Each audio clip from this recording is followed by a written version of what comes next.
Hi all, അസ്സലാമു അലൈക്കും. Welcome back to our channel. ഇന്നൊരു പാളിപ്പോയ ഒരു ബോംബലോണി, അങ്ങനെയാണോ പ്രൊണൗൺസ് ചെയ്യുന്നതെന്ന് അറിയത്തില്ല, അതോ ബാംബലോണിയാണോ ബോംബലോണിയാണോ എന്നൊന്നും അറിയില്ല കേട്ടോ. അപ്പോൾ അതൊന്ന് ട്രൈ ചെയ്തതാണ്. അത് പിന്നെ അതിൻ്റെ ബാക്കി വന്ന ഡോ കൊണ്ട് ഒരു പിസ്സയും കൂടെ ചെയ്തിട്ടുണ്ടായിരുന്നു കേട്ടോ. അപ്പോൾ ഇത് രണ്ടും ഏകദേശം പാളിയിട്ടുണ്ട്. അപ്പോൾ കൂടുതലും പെർഫെക്ഷൻ വേണ്ടാത്തവർക്കുള്ളൊരു വീഡിയോ ആണ് കേട്ടോ ഇത്. പെർഫെക്ഷൻ ഒന്നും അധികം ആഗ്രഹിക്കാത്തുള്ളവർക്ക് വേണ്ടിയാണ്. കാരണം പാളിപ്പോയെങ്കിലും ഞാനിത് അത്യാവശ്യം ഒപ്പിച്ചെടുത്തിട്ടുണ്ട്. അപ്പോൾ ഇതാരും ബോംബലോണിയാണെന്നൊന്നും പറയരുത്. കാരണം എന്താ പറയുക, ഞാനൊരു ഡോണറ്റ് സ്റ്റൈല്, ബോംബലോണി ചെയ്യുന്നത് വേറെ രീതിയാണ്. അപ്പോൾ ഈ ഡോണറ്റിൻ്റെ ആ ഒരു സ്റ്റൈലാണ് ഞാനിവിടെ ചെയ്തിരിക്കുന്നത്. അപ്പോൾ ഫസ്റ്റ് ടൈമാണ് കേട്ടോ ചെയ്തിട്ടുള്ളത്. നിങ്ങൾ വീഡിയോ കണ്ടിട്ട് ഇഷ്ടമാവുകയാണെന്നുണ്ടെങ്കിൽ തീർച്ചയായിട്ടും ഇതൊന്ന് ട്രൈ ചെയ്ത് നോക്കണം കേട്ടോ. റെസിപ്പിക്ക് എന്താ പറയുക, നല്ല പെർഫെക്റ്റാണ്. റെസിപ്പിയൊക്കെ നല്ല പെർഫെക്റ്റാണ്, നമുക്ക് നല്ല കഴിക്കാൻ പറ്റുന്നുണ്ട്. അപ്പോൾ ഞാൻ ലാസ്റ്റ് വീഡിയോയിൽ കാണിക്കുന്നുണ്ട് കേട്ടോ. ലാസ്റ്റത്തെ ഒരു ക്ലിപ്പിംഗ് നിങ്ങളെ കാണിക്കാം. പിന്നെ എന്താ പറയുക, അപ്പോൾ നിങ്ങൾ എന്തായാലും വീഡിയോ ഒന്ന് കണ്ടു നോക്കുക കേട്ടോ. അപ്പോൾ ഇതിൻ്റെയൊക്കെ അളവും കാര്യങ്ങളും ഒക്കെ ഞാൻ ഡിസ്ക്രിപ്ഷനിൽ കൊടുത്തിരിക്കാം.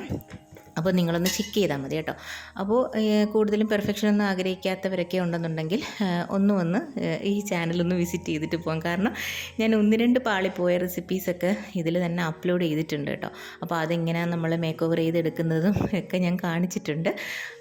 അപ്പോൾ നമുക്കിനി വീഡിയോയിലോട്ട് പോകാം. അപ്പോൾ അതാ ഞാൻ ഡോവിന് വേണ്ടി കുഴച്ചെടുക്കുകയാണ്. അപ്പോൾ അതിൽ 2 സ്റ്റെപ്പ് ഉണ്ടായിരുന്നു കേട്ടോ. ആദ്യം ഇതൊക്കെ ഞാൻ ഡീറ്റെയിൽ ആയിട്ട് കൊടുത്തിരിക്കാം. ആദ്യം നമുക്ക് എന്താ പറയുക, ഈസ്റ്റിനെ കുറിച്ചാണ് പറയാനുള്ളത് കേട്ടോ. കാരണം ഈസ്റ്റ് നല്ല ഫ്രഷ് ആയിട്ടുള്ള ഈസ്റ്റ് ആയിരിക്കണം. കാരണം എൻ്റെ കയ്യിലുള്ള ഈസ്റ്റ് എന്ന് പറയുന്നത് ചിലപ്പോൾ അവിടെ ആയിരിക്കും എനിക്ക് പാളിയത്, അറിയാൻ പയ്യ. എന്നാലും എന്താ പറയുക, മക്കൾക്കൊക്കെ ക്ഷമയൊന്നും ഇല്ലായിരുന്നു. കാരണം എനിക്കും അധികം ക്ഷമയൊന്നും ഇല്ലായിരുന്നു. അതുകൊണ്ട് നേരത്തെ തന്നെ പ്രൂഫ് ചെയ്യാൻ വെച്ചിട്ടുണ്ടായിരുന്നു. അപ്പോൾ അത് കുറച്ച് നേരത്തെ ഞാൻ എടുത്തു കേട്ടോ. ഒരുപാട് അങ്ങ് പ്രൂഫ് ചെയ്യാൻ നിന്നില്ല. അപ്പോൾ എൻ്റെ കാര്യം പറഞ്ഞല്ലോ, ഈസ്റ്റ് നല്ല ഫ്രഷ് ആയിരിക്കണം. നല്ല ഫ്രഷ് ആയിട്ടുള്ള ഈസ്റ്റ് എടുക്കാവുള്ളൂ. കാരണം എൻ്റെ കയ്യിൽ കുറേ നാളത്തെ ഈസ്റ്റ് ആയിരുന്നു. അത് ഞാനൊന്ന് വാം വാട്ടറിലിട്ട് നോക്കി. അതിനുശേഷം ഒരു മുട്ട, വാനില എസൻസും ഒക്കെ നമുക്ക് വേണം, അതൊന്ന് ബീറ്റ് ചെയ്തെടുത്തു. പിന്നെ ഞാൻ ഈ ഡോവിലോട്ട് ഇതെല്ലാം ഒന്ന് മിക്സ് ചെയ്തിട്ടാണ് കുഴച്ചെടുക്കുന്നത്. ലാസ്റ്റ് ഞാനൊന്ന് പ്രൂഫ് ചെയ്യാൻ വെക്കുന്നുണ്ട് കേട്ടോ. അപ്പോൾ ഓരോരുത്തരുടെ എന്താ പറയുക, ഇത് അനുസരിച്ച് പ്രൂഫിങ് അനുസരിച്ച് വേണം എടുക്കാൻ വേണ്ടിയിട്ട്. നിങ്ങൾക്ക് കുറച്ച് ക്ഷമയുണ്ടെങ്കിൽ നമുക്ക് ഡബിൾ സൈസായിട്ട് പൊങ്ങിയൊക്കെ കിട്ടും. ഞാൻ അതിന് മുമ്പേ എടുത്തിട്ടുണ്ടായിരുന്നു കേട്ടോ. അതാണ് എനിക്ക് പറ്റിയതെന്ന് തോന്നുന്നു. പിന്നെ നമുക്ക് വേണ്ടുന്നത് ഈ ചോക്ലേറ്റ് ക്രീമാണ്, കസ്റ്റേർഡിൻ്റെ ക്രീം, ചോക്ലേറ്റിൻ്റെ. അതാണ് ഞാനിവിടെ പ്രിപ്പയർ ചെയ്തുകൊണ്ടിരിക്കുന്നത്. മിൽക്കിലോട്ട് കുറച്ച് മിൽക്ക് മാറ്റി എടുത്തിട്ട് അതിനകത്ത് നമ്മൾ കസ്റ്റേർഡ് പൗഡർ മിക്സ് ചെയ്തിട്ട് ചേർത്ത് കൊടുക്കുക. കുറച്ച് ചോക്ലേറ്റും കൂടെ വേണം കേട്ടോ. അപ്പോൾ ഇതെല്ലാം കൂടെ മിക്സ് ചെയ്ത് നമുക്ക് ചോക്ലേറ്റ് കസ്റ്റേർഡ് തയ്യാറാക്കിയെടുക്കാം. അപ്പോൾ ഞാൻ ഡീറ്റെയിൽ ആയിട്ട് കൊടുത്തിരിക്കാം കേട്ടോ. എന്നിട്ട് ഇതേപോലെ നമ്മൾ ആദ്യം തന്നെ ഇത് വേണമെങ്കിൽ ഇത് ചെയ്യുന്നതിന് മുന്നേ ഇത് ആദ്യം തന്നെ പ്രിപ്പയർ ചെയ്ത് മാറ്റി വയ്ക്കാം കേട്ടോ. അപ്പോൾ ഇതൊന്ന് നമുക്കൊന്ന് മാറ്റി വയ്ക്കാം. ഡോ എനിക്ക് ഞാൻ നേരത്തെ എടുത്തെന്ന് പറഞ്ഞല്ലോ. അപ്പോൾ ഇത്രയും എന്തായാലും റൈസ് ആയിട്ടുണ്ട്. അപ്പോൾ ഈസ്റ്റിനെ കുറ്റം പറയാനും പറ്റില്ല എന്ന് തോന്നുന്നു. കാരണം റൈസ് കുറച്ചും കൂടെ വെച്ച് കഴിഞ്ഞാൽ നമുക്ക് കുറച്ചുകൂടെ വലിയ സൈസിലുള്ള ബോംബലോണിയൊക്കെ തയ്യാറാക്കി എടുക്കാൻ പറ്റും.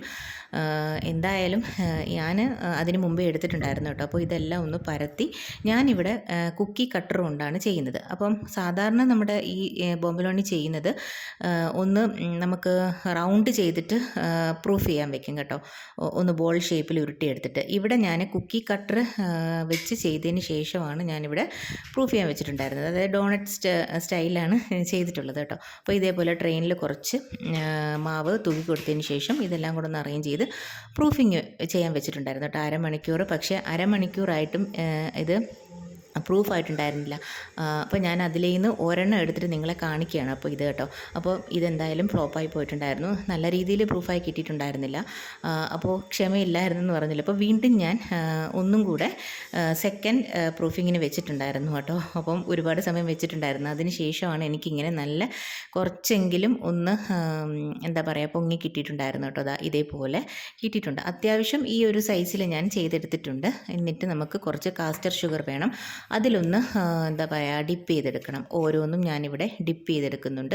അപ്പോൾ ഇതിവിടെ എല്ലാം സെറ്റായിട്ടുണ്ട്. പക്ഷെ സൂക്ഷിച്ച് വേണം നമ്മളിതൊന്ന് റോൾ ചെയ്തെടുക്കാൻ കേട്ടോ ഷുഗറിൽ. കാരണം നമ്മളൊന്ന് കൈ തൊടുമ്പോഴേ അതൊന്ന് പൊട്ടിപ്പോവും. പൊട്ടിപ്പോകുന്നുണ്ടായിരുന്നു കേട്ടോ. അപ്പോൾ എൻ്റെ 1-2 പൊട്ടിയിട്ടുണ്ടായിരുന്നു. പിന്നെ നമുക്ക് കസ്റ്റാർഡ് ഫില്ലിങ് ഞാൻ കൊടുത്തു കേട്ടോ. അപ്പോൾ അതാ ഇതേപോലെ നല്ല സൂപ്പർ സോഫ്റ്റായിട്ട് കിട്ടിയിട്ടുണ്ട്. പക്ഷേ എന്താ പറയുക, പെർഫെക്ഷനും ഒന്നും ഇല്ലെന്നേ ഉള്ളൂ. പിന്നെ ഈസ്റ്റിൻ്റെ ആ ഒരു പ്രശ്നം വന്നിട്ടുണ്ടായിരുന്നു. പിന്നെ അതിന് മുമ്പേ ഞാനിത് എടുത്തു, പ്രൂഫ് ചെയ്യുന്നതിന് മുമ്പേ. കുറച്ച് ഡബിൾ സൈസും കൂടെ ആയിരുന്നുണ്ടെങ്കിൽ നമുക്ക് അടിപൊളിയായിട്ട് കിട്ടുമായിരുന്നു കേട്ടോ.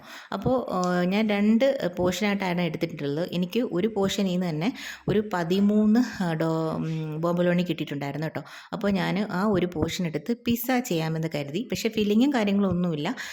സവാളയും ക്യാപ്സിക്കവും കുറച്ച് ചീസും പിസ്സ സോസും ഉണ്ടായിരുന്നു. അപ്പോൾ അത് വെച്ചിട്ട് ഞാൻ ആദ്യമായിട്ട് എയർ ഫ്രയറിൽ ചെയ്തതാണ് കേട്ടോ. അപ്പോൾ എയർ ഫ്രയറിൽ ഓപ്ഷൻ ഉണ്ടായിരുന്നു, 15 മിനിറ്റ്സാണ് പിസ്സ കൊടുത്തിരുന്നത് കേട്ടോ, 180 ഡിഗ്രിയിൽ. പക്ഷേ ഞാൻ അത്രയും ടൈം തന്നെ എടുത്ത് ചെയ്ത് നോക്കി. അപ്പോൾ പിസ്സയും പാളിയിട്ടുണ്ടായിരുന്നു. കാരണം ചീസൊക്കെ നല്ലപോലെ അങ്ങ് കട്ടിയായി പോയി കേട്ടോ. അപ്പോൾ കാരണം ടൈമിങ് കൂടുതലായിരുന്നു. അപ്പോൾ കുറച്ച് മുമ്പേ നമ്മൾ എടുത്തിരുന്നെങ്കിൽ അടിപൊളിയായിട്ട് കിട്ടിയായിരുന്നു കേട്ടോ. ഇതേപോലെ നിങ്ങൾക്ക് വീഡിയോയിൽ കാണുമ്പോൾ മനസ്സിലാവും. നമ്മളത് എന്താ പറയുക, മുറിച്ചപ്പോഴത്തേക്കും അതിനകത്ത് സവാളയൊക്കെ കുറച്ച് കരിഞ്ഞിട്ടുണ്ടായിരുന്നു കേട്ടോ. പക്ഷേ എങ്കിൽ പോലും പിസ്സ അവിടെ കാലിയായിട്ടുണ്ട്. വീഡിയോ കാണുമ്പം പല കൈകൾ അതിൻ്റെ ഇടയിലോട്ട് പോയിട്ടുണ്ട് കേട്ടോ. അപ്പോൾ തന്നെ പിസ്സ തീർന്നു. അപ്പോൾ ഇത് ഞാൻ പിറ്റേന്ന് ഈ ആ ഡോണറ്റിൻ്റെ അവസ്ഥയാണിത് കേട്ടോ. സോറി, ബോംബലോണിയുടെ അവസ്ഥയാണിത്. ഡോണറ്റ് എന്ന് വേണമെങ്കിലും പറയാം. നല്ല എല്ലാം കാലിയായിട്ടുണ്ട്. അപ്പോൾ ടേസ്റ്റിനൊന്നും ഒരു കുറവുമില്ല. അപ്പോൾ വീഡിയോ കണ്ടിട്ട് ആവുകയാണെന്നുണ്ടെങ്കിൽ നിങ്ങൾ തീർച്ചയായിട്ടും ട്രൈ ചെയ്ത് നോക്കണേ. ബൈ.